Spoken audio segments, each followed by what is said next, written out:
Hi, I'm Drew. And I'm Sam. And welcome to Drewling Samantics.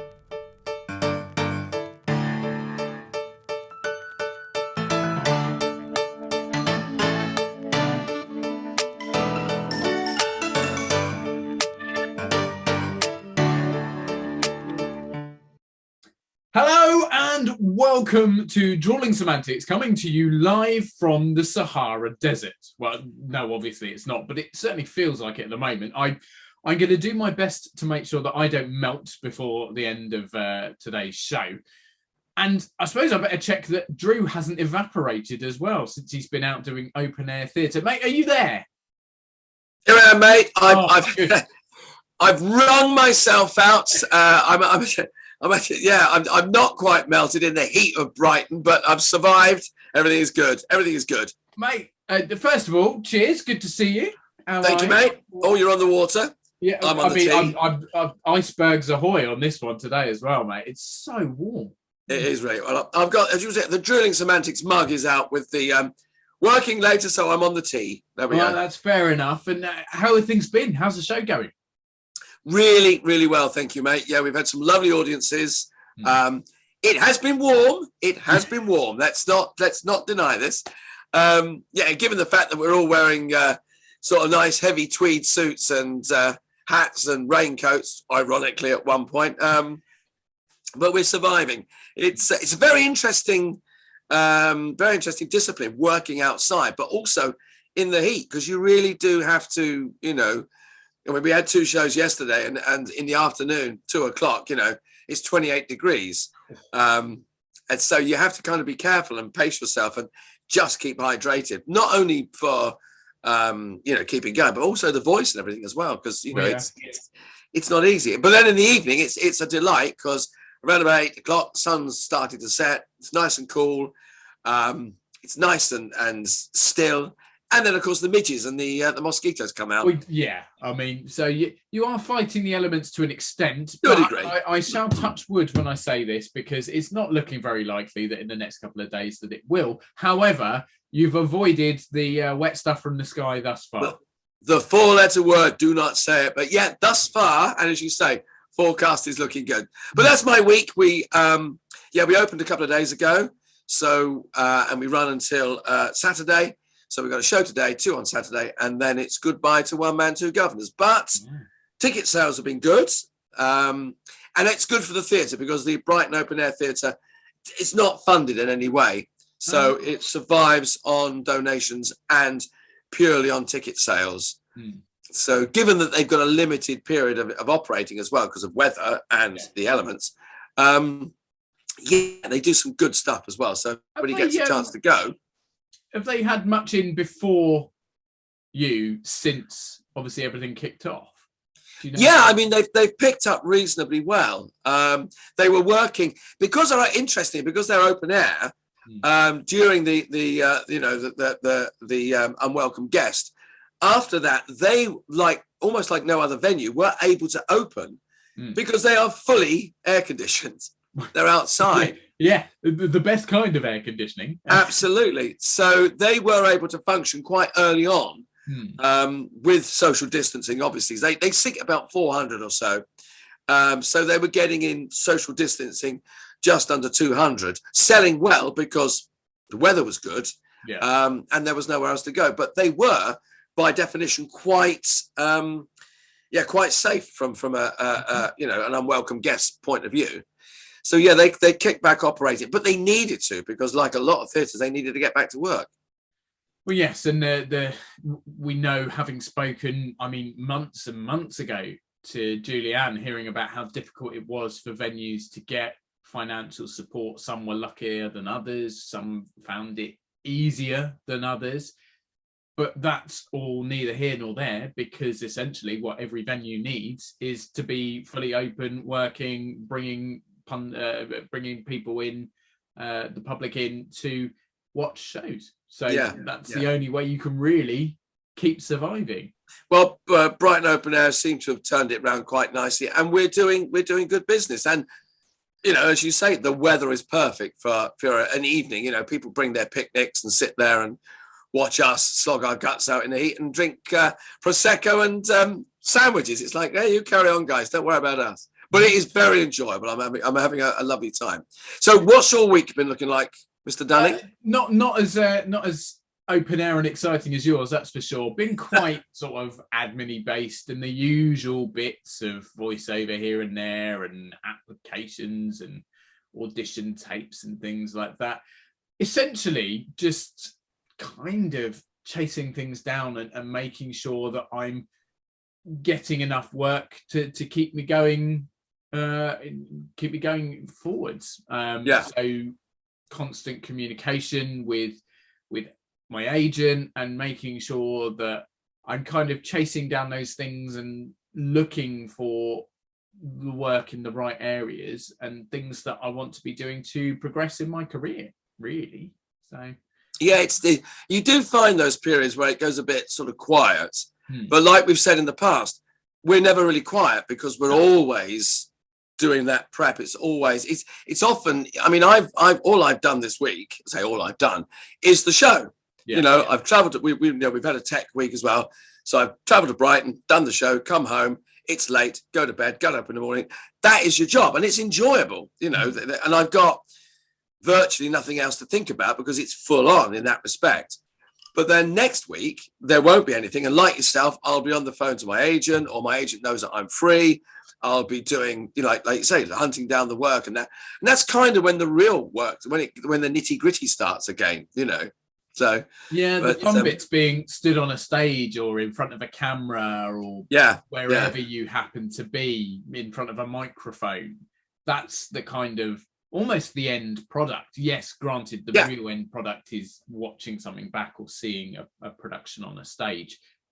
But realistically, the actual performance side of things for us is a minor part of everything else that leads up to it. And I mean, we've said before about sort of how many things you start but never finish, be that auditions that never come to anything, applications where you never get a response, your agent reaching out and saying, oh, there's an inquiry coming for this. And you go, brilliant, yes, please. And in those 5 seconds where you've read it and then gone back to them, someone else has already pinched it or whatever. Yeah. It's a really, really long, fairly grueling process, the whole hunt and trying to secure work, which you're rewarded with at the end by being able to do the job, I guess. The job's the easy part, isn't it? It's like, okay, that's all the and a lot of people are involved in getting that work. Once you get it, I mean, I'm sort of like not on my own. I'm part of a company, but as far as I'm concerned, I'm on my own. I go to rehearsals. All that's done. The product has been put in place. But before that, there's been, the initial, the casting service, and then your agent that sees that. Then they put you forward to the casting director, and then you go in, and all those people are involved in putting that one person in that room to rehearse that. Then that's done, and then they all disappear and go off to something else. Yeah. So there's, as you say, there's lots of bits and pieces that build up to that production. Yeah. And that person to, Drew and Sam being in those rooms, in those shows. It's I mean, you mentioned, the agent thing. It's that's the sort of support mechanism, isn't it? The agent, because at the end of the day, we are kind of on our own. And we do, I know you do, you're very proactive, I'm very proactive in looking for work. But, that you can talk to loved ones and you can talk to family members and whoever and partners and that. But it is you, it is us. We are the product, Yeah, it's interesting because we are a product, as you say, as a single entity. And from a sort of mechanical point of view, we're registered as a business, and the business is Andrew Fettis or Sam Dunning. That is the business. So that is the product you're selling. So you're selling yourself as a product, you're promoting yourself as a product. So there are so many different levels. And as you say, having an agent, as a lot of our listeners will know, I recently back towards the start of the year, signed with a new agent. And it's been an amazing experience because I've gone from a previous agent who supported me at the early stages of my career when I also had a muggle job, as they're often referred to, a normal job in inverted commas, and was only able to do small bits of work here and there. But I've now grown to a point, or have done in the last 10 years, where it's my sole career. It's all I do. I do a lot of self-promotion, and I've progressed to an agent who is bigger, has more command on the industry itself, is more established, perhaps. Like, not throwing negatives here at previous or whatever, but you do have to progress up and up. I suppose it's like a footballer, isn't it? Like, you start playing for a non-league team, you go up to someone who's in the second division, and you just progress and progress and progress until you are playing for Man United, PSG, Barcelona, whoever. And as you grow, you do need to then increase the level of the support that's around you, or the people that are helping you, or that you're using to grow. It's a tricky one as well, because I think you're right. I like the football analogy is really good, because you do. I mean, I started off, and I had a good agent. I had a very supportive agent, but that agent wasn't necessarily the biggest, or a very bad adjective, wasn't necessarily the best agent in the world. However, they were able to get people in my, beginnings, blossoming career. They were able to get me work that moved me on to a next level. And then I sort of said to them, well, I've got a chance to go with another agent. And they go, fine, go, because actually we can't do anything for you now. Our job is to move, younger actors or actors with younger careers on. And that's what we do, and that's what we love to do. So I went off and I made a couple of mistakes with agents, in so much as they were good agents, but they weren't quite right for me. They weren't, not because of their contacts or whatever, but the relationship between an actor and an agent, as you know, is it's a very delicate thing. I mean, it's like sometimes like having another parent, because, as I said earlier, you can turn to loved ones and you can turn to people about, they say, I'm out of work and I'm feeling a bit sorry for myself. And they go, there, have a glass of wine. Don't worry, there'll be something in it, but your agent will go, well, okay, yeah, I know it's tough. Yeah, sorry about that, love. What you need to do is this. And they can give you the practical advice. They can give you the support and things that makes you feel positive again and makes you feel positive about what you're doing. Or they'll just slap your wrist and go, no, you're not doing this. You're not doing this. You've got to do this. You've got to do this. And it can, I mean, I know sometimes I've rung an agent in the past and they go, sorry, but there is absolutely nothing. The business is very quiet at the moment, which is that phrase every actor hates. It's very quiet. There's nothing, but maybe it is, We know that just after Christmas, the end of Panto season, there is that little lull in January, February, where not much happens, or things are in the pipeline. So you have to kind of sit tight and wait a little bit. But, if you haven't got any money coming in, or if you haven't got any work and you want to be working, it's a very difficult thing to do. There are extra pressures, aren't there, floating around? It does. Absolutely. Absolutely. It's all very well going, well, I know this is coming, but I'm twiddling my thumbs at the moment. And my accountant is pretty bored, shall I say. Yeah. It's one way of phrasing it. So waiting. Yeah, and I'm the same. Like I say, I had a previous agent who early days was very supportive, but certainly towards the latter stages, I was pretty much finding all my own work, because my priorities were different, and where I was looking and what I was looking to do, we were probably not in the right alignment at that point. Now I have a new agent who is super proactive, hugely supportive, and in a short space of time has secured me multiple auditions, which is as far as they can go, really. So it's interesting, because I know people say, oh, my agent hasn't got me any work for a while. But my argument there would be that your agent doesn't get you work. They get you opportunities, but it's you that's got to secure the work. Yeah, so Where do you draw the line? Well, there are obviously other variables. Are they putting you up for the right sort of things? Are you being seen for appropriate stuff? Are they should we say, blurring the lines slightly on things they're putting you for. So, I mean, for example, I had an email from my agent recently saying, what do you think of this? Blah, blah, blah. And she said, look, it mentions about dancing in there. And when we delved into it further, it was after a standard of dancing where the way they'd worded it was quite ambiguous, but essentially when you read between the lines and really looked deep into it, they wanted someone who was quite a high level of trained dancing. Like, I can dance, I can follow choreography, no problem. Musical theatre is my thing. I'm without sounding big-headed, I'm very good at that. But I never went to a dance school or a theatre school that heavily depended on dance. So my way of learning will certainly have been different to the majority of fully trained, shall we say, actors who have dance qualifications or have had 2 or 3 dance lessons a week for 3 or 4 years. I'm not in that same category. So we discussed it, and it was right. No, it's not suitable. But on initial, it was absolutely right to go, right, this is the right thing for me. But then when you get more details, you then have to go, right, where do you go from here? Because you don't necessarily want to turn up for something and then go, wow, you really, really weren't suitable for this.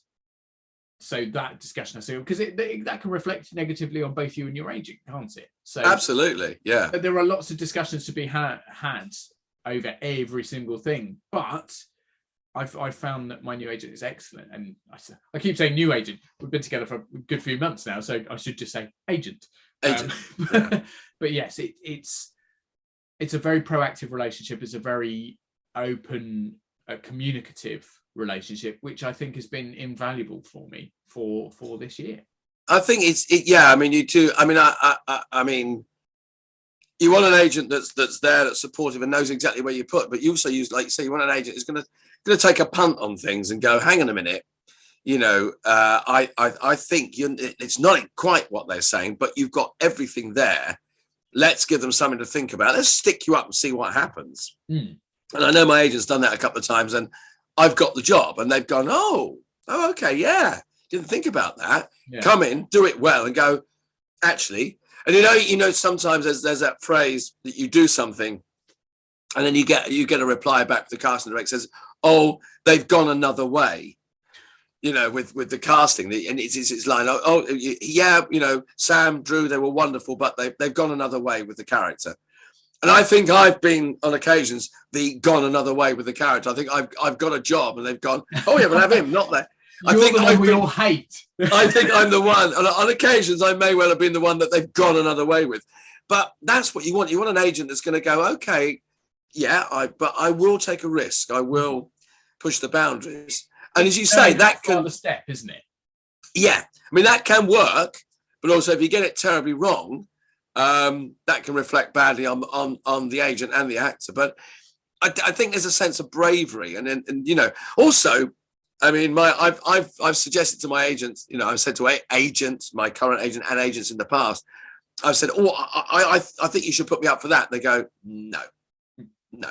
You go, but no, you may want to do it, but there is this, and this, and you go, oh right, yeah, maybe not, you know. And I have turned up for castings, and I've been wrong, very wrong.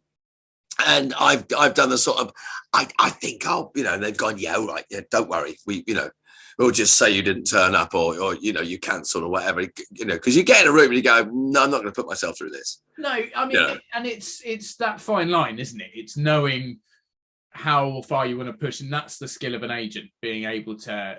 Yeah, is the skill. Yeah. You can choose where you can push. I mean, because if someone was casting 40 to 50, yes, you're a man in your 60s, but actually you can age down slightly, or you can you behave, you could possibly fit to that, whereas you're not going to be up for the like discussion about Peter Crouch, because there's only so far we can suspend belief. So and that's the skill of a very good agent, I think, being able to go, here's an opportunity, on face value, no, and that but is very, very powerful. Can we get you seen for something perhaps they weren't envisaging? But as you've been on a couple of occasions, and I think I probably have as well. Oh, actually, no, we will go that way. We will go that route. We hadn't thought of it like that, but now he's in the room, we can see it. So yeah, one of the many, many skills of an agent, obviously. Also, I mean, as well, if an agent can you know, they've got to remember, if you go into a room and you're wrong, or you don't do a great audition because you're wrong, you walk out that room thinking, I feel dreadful now. Or you go in and you get rejected because you're totally wrong.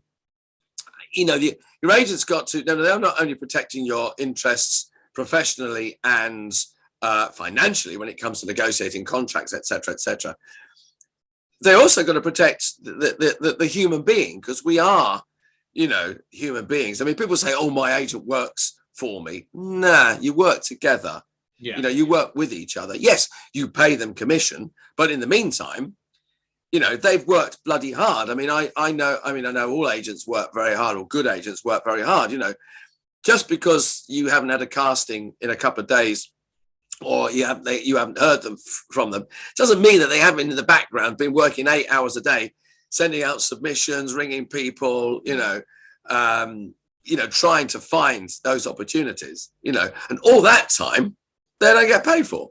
No, you know, they only get paid. They only get paid when someone is successful. So the onus is on a good agent to be careful and to be good, because it's their livelihood. And so many agents, when during the Unwelcome Guest, they lost their business, they lost their livelihoods because actors weren't working, they weren't able to work. So consequently, agents weren't being paid, so they lost their businesses. A lot of agents went cascade again, isn't it? As we've said, absolutely. There's so many more people than that one person you see in front of you on a screen or on a stage, and an agent is a big example of that. Yeah, and it's, I mean, I could never do it. I know there are these things exist that, called co-ops, where essentially the people represented are also the agent, so you sort of work as a team to put each other up for things.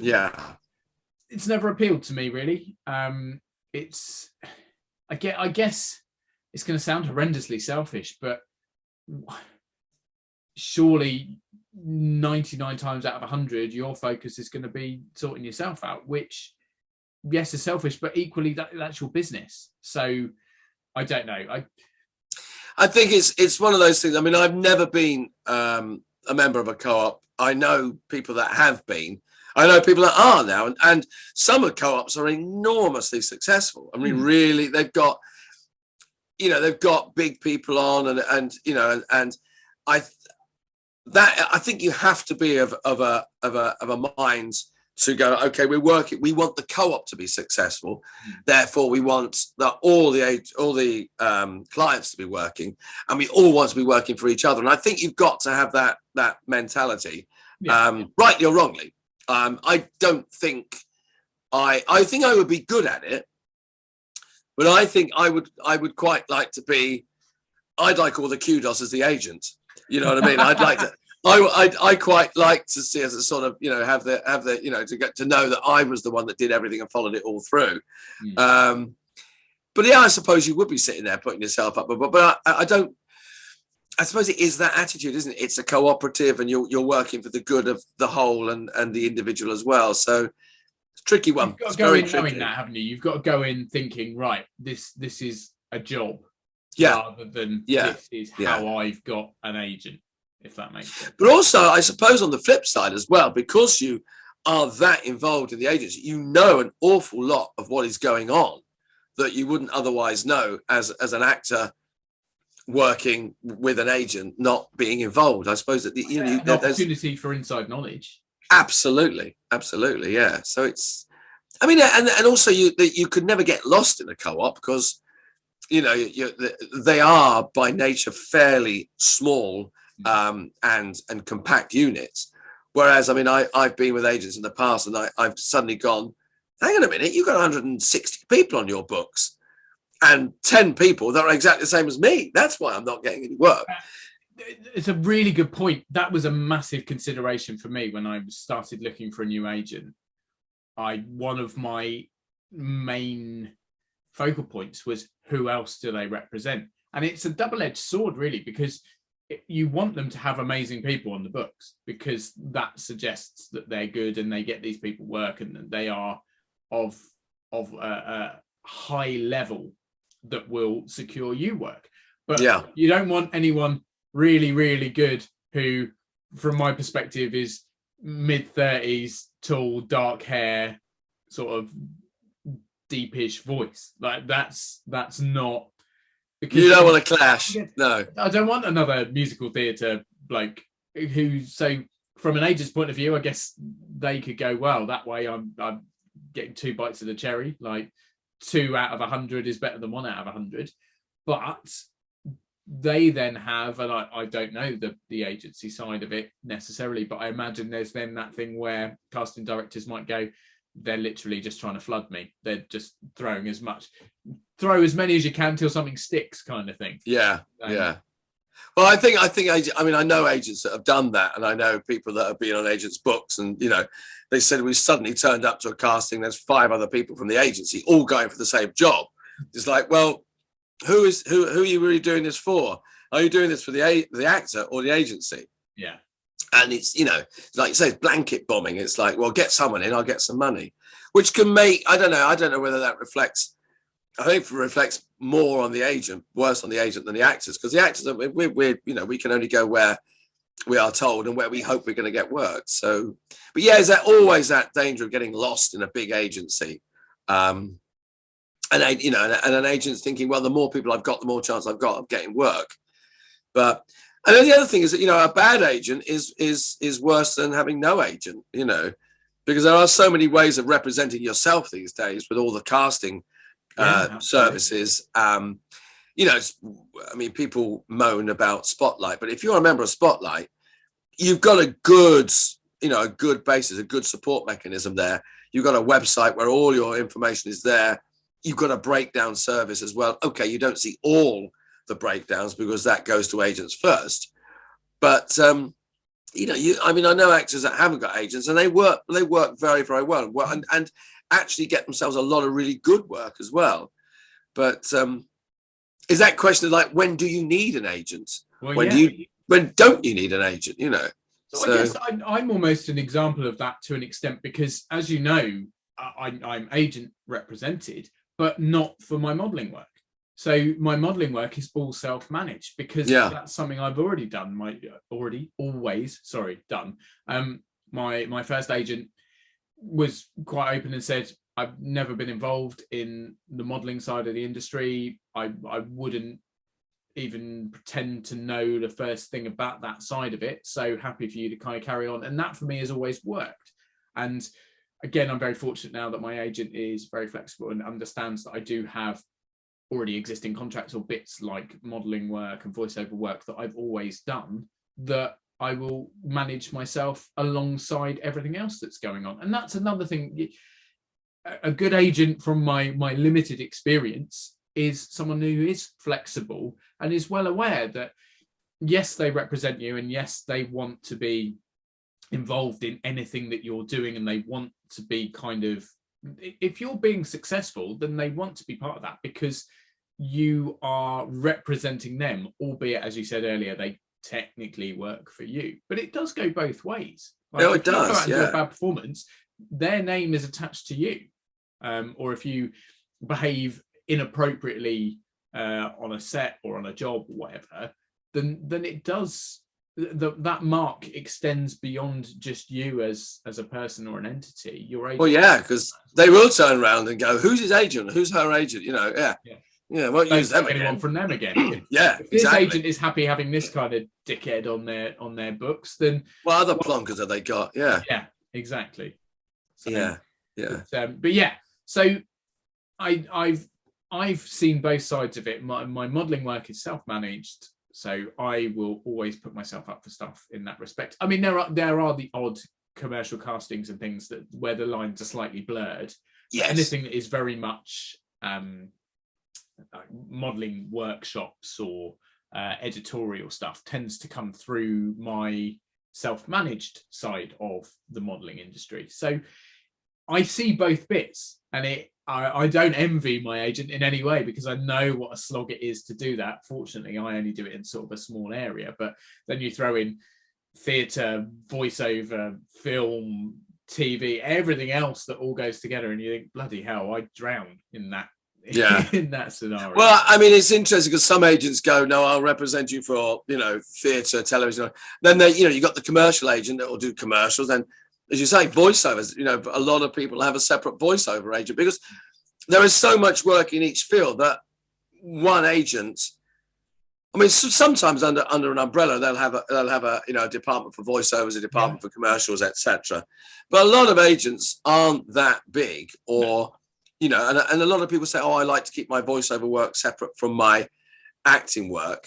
And then you've got to have a dialogue with both agents and say, oh, well, I'm away doing that this week, so I can't do that. So then it comes down to managing diaries and all that sort of thing, which, hopefully, the agent will work with you. But it's an interesting, it's an interesting area that once you've got an agent, you sort of shouldn't, but you do take them for granted a little bit sometimes. And, and as you know, suddenly going, right, I'm going to look for a new agent. It's terrifying because you think, am I ever going to get one? Because everybody that you approach that you want to work with wants to see you work. And it's the old catch-22. I need an agent to get me work, but I can't get an agent without having some work. So, it's like equity card and casting directors. It's all that, we're all right when we're in work. We're fine. Yeah. But no, do you know? I think we should try and get an agent on. I think we should. That'd be good. A concerted that would be good for next season, because we've already got a brilliant guest queued up who is coming on next week. Our final guest of this season. Yeah. Which, where's time gone again, mate? It's flying. Just a few episodes left of season 5, but we have an amazing guest coming to join us next week, so very much looking forward to that. But that's concerted effort next season. Let's try and get an agent on to basically nullify everything we've just said and go, no, you two haven't got a bloody clue. This is actually what happens. That'd be good. We must do it. We'll get a tame agent on. Yeah. So aside from looking forward to our amazing guest next week, what have you got coming up? I'm recovering, I suppose. Well, next week's thankfully quite quiet. I've got a little bit of something towards the end of the week. Working with Verona, we do some children's work, so that's going to be fun. Again, open air, so I'm praying for good weather. But it's been quite full on. With the show itself, One Man, Two Governors, is quite a physical piece. Playing it in the open areas, so I would have a little period of maybe 48 hours recovery, and then kick off again. But a little quiet week, a little bit of work towards the end of the week, and I'm perfectly happy with that. What about yourself? What you got coming up? So interestingly, just mentioning about modelling, but I've got a couple of modelling jobs coming up. Oh, nice. Cool. Some interesting stuff going on there, a bit of sort of editorial work, and then some other sort of classic photography stuff, which should be really interesting. Probably a few conversations with the agent just to keep it topical, looking at what's coming up, organising diaries, things like that, because I've got some hopefully exciting jobs in the pipeline, which I will need to obviously then work out with her when I can be available, when I can't. But just back on the grind, really, mate. The same old. Bit of voiceover, bit of self-taping, lots of applications, keeping on top of profiles and social media, which I'm not very good at doing my own personal social media. And then, of course, looking forward to chatting to you, looking forward to our next guest, preparations for that. It's another busy but exciting week. Good. I'm looking forward to it, and very much looking forward to seeing you next week, Mr. Oh, how lovely. Well, next week, mate, I won't be on the tee. I'll have a little beer in my hand next week. Well, I might even splash out. We'll see. We'll see what happens, because steady on. So, well, I have to say, for those that are not watching our YouTube, A, why aren't you? And B, you're looking good, Sam. It's working, mate. You look at the old chiseled chin lines coming back. It's very kind of you. You're looking good. It's getting there slowly. I'm not where I want to be yet, but I'm certainly better than where I was post panto diet, shall we say? Panto diet, was it? Yeah. Well, Sandwiches. Panto diet was just, look, food, eat it quick. Now, yeah. And of course, still sort of the aftermath of lockdown and not eating very well during that period. But more not exercising as much as I said. And let's face it, when we're working, as you've said very much about One Man Two Governors, you are working hard. It is strenuous. It's physical. There's a lot going on. But yeah, so no, appreciate your comments. Thank you, mate. I'm going to stick with it for as long as possible, but you never know. We'll see what our guest is doing next week. I might just join you for a beer or something. So. Marvellous stuff. But until then, have a cracking week, mate. And you, buddy. I'll speak to you soon. And everyone at home, thanks as always for joining us. We'll see you next Sunday. Take it easy. Take care. Bye.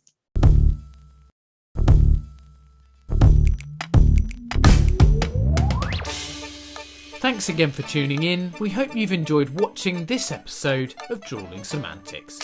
If you have, then please consider subscribing to our channel and you'll get notified every time a new video is released. Don't forget, we're also available as audio only. Just search Drewling Samantics in any good podcast app. Please support us on other social media too. We're on Facebook, Instagram and Twitter, and all our links and handles are on screen now. We love welcoming new followers and subscribers, so please share with your family and friends and we'll be eternally grateful. Stay safe and we'll see you next time.